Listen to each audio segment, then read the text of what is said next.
Hello mga kababayan, magandang umaga po sa inyo lahat. Kumusta na po kayo?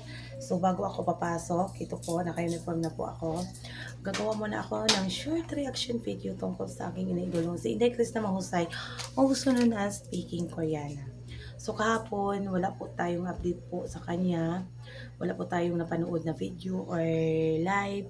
Kasi nga po merong hindi magandang nararamdaman yung bata. Sinabi naman po niya na magpapacheck up siya. Sana nagpa-check up na po siya. Tapos bibigyan natin siya ng time na makapagpahinga. Huwag mo munang isipin na gumawa ng mga video dahil yung mga live mo. Kasi yan dito lang naman kami, hindi kami aalis. Naghihintay lang naman kami sa mga update mo, sa mga vlog mo. Hinihintay namin yung mga post mo. Pero pagtuunan mo muna ng pansin yung katawan mo. Kailangan mo rin magpahinga para makakagawa ka ng magandang content. Kasi yung iba, sinasabi, yung pagkakasakit mo daw, ito na naman yung isang comment na nababasa ko. Hindi ko na lang din po pangalanan. Pero ito nababasa ko din po, parang naiinis ako or ano.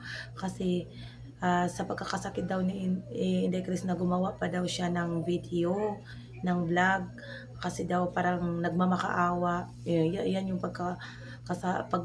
pagkakasabi na gumawa si Inday Chris na ng update para magmamakaawa daw sa social media. So itong mga ganitong isip, parang hindi naman talaga ito nakakatulong. Dagdag patuloy ito sa stress ni Inday Chris na kung mabasa niya. So, yung mga taong mga ganun, parang sarili lang nila yung iniisip. Hindi nila iniisip ang nararamdaman ng bata. Pag sumasayaw si Chris na, sasabihin na walang mararating ang batang to kasi panay sayaw lang. Sumasayaw yung bata kasi talented. Kunting kimbot, ang ganda panoorin yung mga galawan ni Inday Chris na. Kung kayo kaya sumayaw, ganun din ba kaganda? Ganun din ba kaganda yung mga na sayaw nyo? So, ito nakaka-irita, nakaka-stress, nakakainis talaga basahin ng mga ganitong comment. Hindi ko alam kung concern siya or nang-aasar.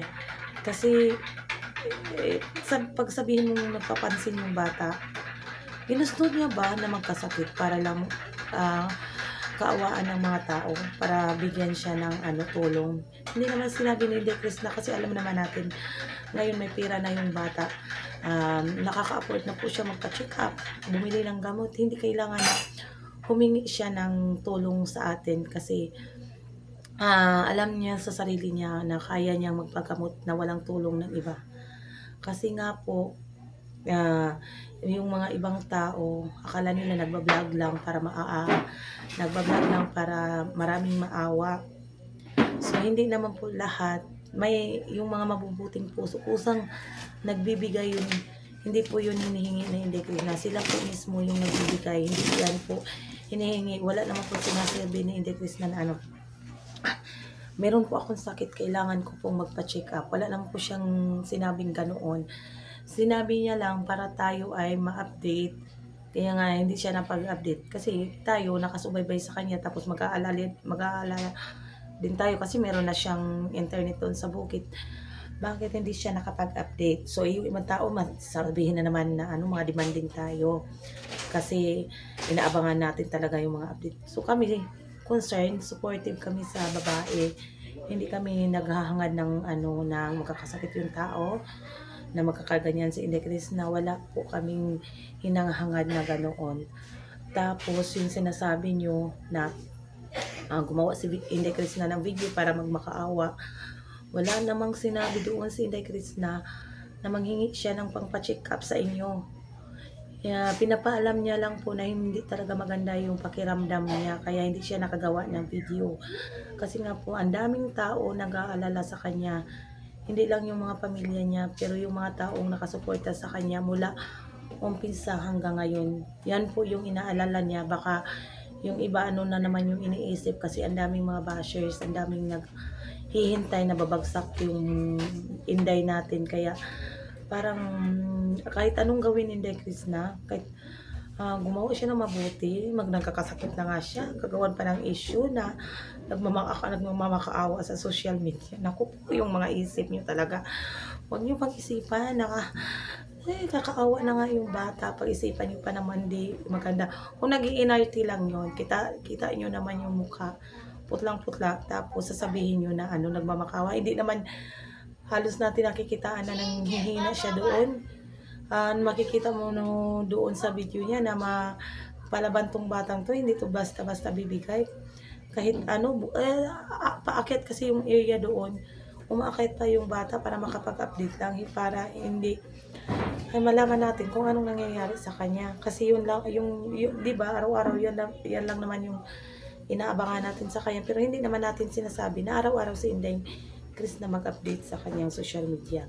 Basta isang week, meron tayong makikita ba na mga update ni Inday Chris na kahit hindi man siya lumayo, dyan lang sa bahay nila, masaya na kami. Kahit hindi siya punta-punta doon sa mga bukid, kahit dyan lang siya sa bahay nila, yan po, okay na po. Basta meron na po tayong update sa kanya.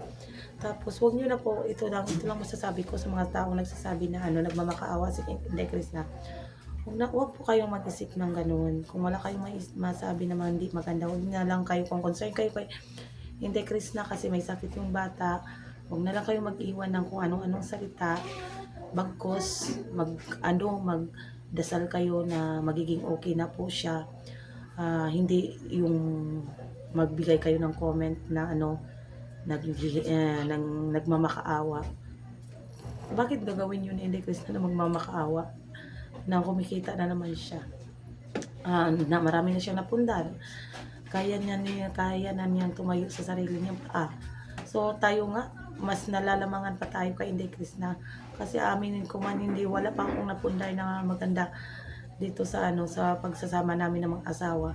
Halos lahat sa mga anak lang inuuna. So mabuti nga tong batang to, inuuna pa yung mga magulang niya kaysa sarili niya.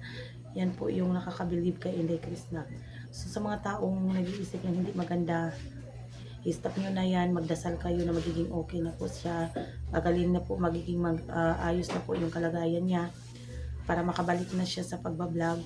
So huwag nyo namang sabihin na dinidemand namin na para po yan kay Inday Chris na. Hindi namin sinasabi araw-araw siya gumawa ng video para po siya sa kanya, para siya makaipon, para maka-earn man lang sa YouTube. Yan po yung hinahanap lagi ni Chris na makapag-upload siya para sa pamilya niya, hindi para sa sarili niya, hindi para sa atin, para sa kanyang pamilya po talaga yung iniisip niya, na makapag-upload siya para kumita, para may maibigay siyang tulong doon sa mga magulang niya. So yun lamang po, magandang umaga, maraming salamat sa pakikinig.